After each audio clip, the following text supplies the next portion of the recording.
Hey, in today's video, we're going over 3 things that will help you in your retirement.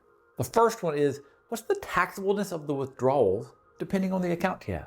If you take a withdrawal, how's it taxed?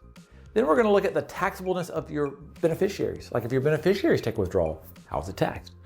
And then we're going to go over some withdrawal strategies. Let's say you need to take a withdrawal. Which account should you take it from?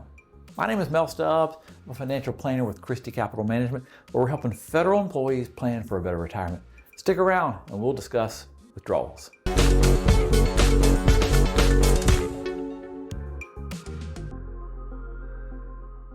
Taxableness of withdrawals. So you have a monthly amount you need to take out. Where should you take it? Let's say you want to buy a car. I need $40,000. Where should you take it? How's it work? So with non-qualified, gains are taxed at capital gains rates. So if you have, a Fidelity brokerage account, I've got some mutual funds in there, I'm going to go sell $40,000 to go buy my car. Whatever the gains are, they're going to be taxed at capital gains rates. And capital gains rates are better than the tax bracket rates. It's either 0, 15%, or 20. But the key here is that the capital gains amount adds on to your other income to determine what your other income was. So if we go back, remember here, let's say you've got $100,000 of income, but you took out $40,000 to buy a car, and $20,000 of the $40,000 is gains. That $20,000 you've got to pay capital gains on, but the $20,000 adds on to this income to determine your tax bracket. So what if we change the numbers a little bit? Let's say you were at $95,000 of income. You're in the 12%. Adding on that other money causes you to get up into the 22%. And so capital gains, even though it's taxed at one rate, can cause your other money to be taxed differently. And so that can be penalizing. Then we've got traditional. This is where I need $40,000 to go buy my car. When you take the $40,000 out, the full distribution is taxed at today's tax rates. Whatever bracket tax rate you're in, you've got to pay it then. So it's all taxable, not just the gain, but all of it taxed at your tax bracket. And then of course, Roth. It is not subject to taxation as long as you are 59 and a half and you've had a Roth account for 5 years. So if you don't have a Roth IRA and you think you might want one, hurry up, start the 5-year clock. We get questions all the time. Every time I put money in the Roth, does it restart the 5 years? No, it does not. Just go open you up a Roth account. If we're helping you with stuff, we're probably going to be opening you up a Roth account. Let's get that 5 years going. Now, what about taxableness to your beneficiaries?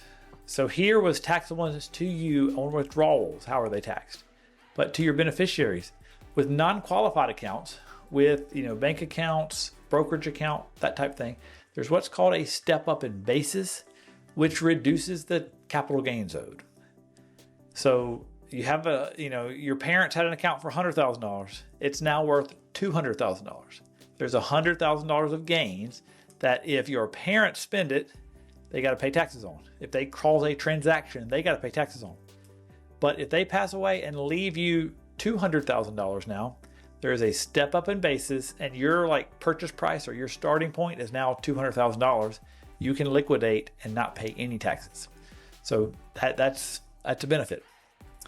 TSP, just like it's taxable for your parents while they have it, it's taxable to you as well. Or just like your TSP is taxable to you, it will be taxable to your beneficiary. So full distribution taxed at their tax bracket rates, and non-spouses have a 10-year window to remove the money. So they can't stretch it forever. And a 10-year window may mean they're taking out larger distributions than they really want to, and it's all taxed.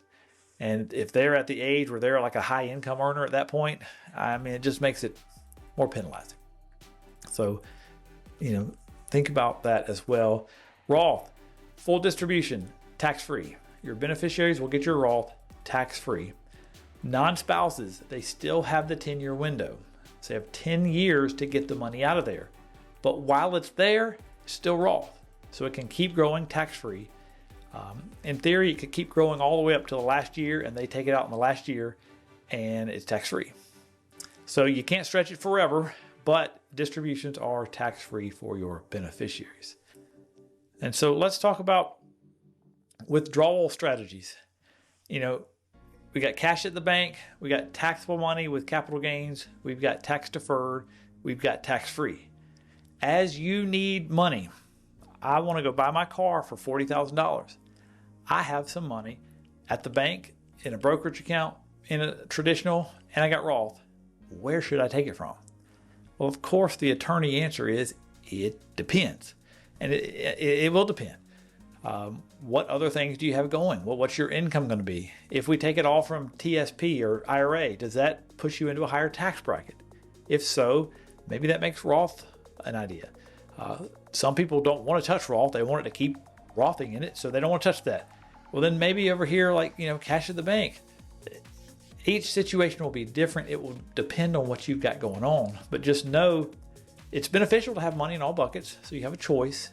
But depending on what's going on, one of these will jump out as the clear winner, as this is where you should take it from this time. And that's something that if you're working with somebody can be very helpful with. Hey, if you need help planning for your federal retirement, reach out to us at ChristyCapital.com.